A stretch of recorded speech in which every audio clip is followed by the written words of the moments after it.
మద్యాన్ని గురించి దేవుడు భక్తుని ద్వారా చెబుతున్న మాట ఏంటంటే, నాయన మద్యానికి మీరు బానిసలైపోయారా, అటువైపు మీ ప్రాణం లాగుతూ ఉంటుంది.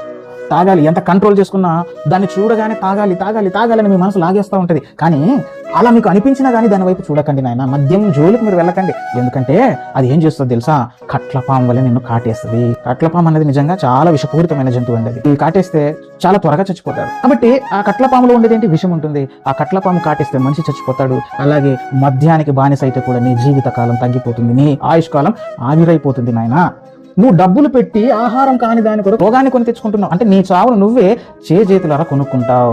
డబ్బులు ఇచ్చి మరి చావును కొని తెచ్చుకుంటున్నావు అంటే నీ అంత మూర్ఖుడు ఎవరున్నారు ఒకసారి ఆలోచించండి అయ్యా.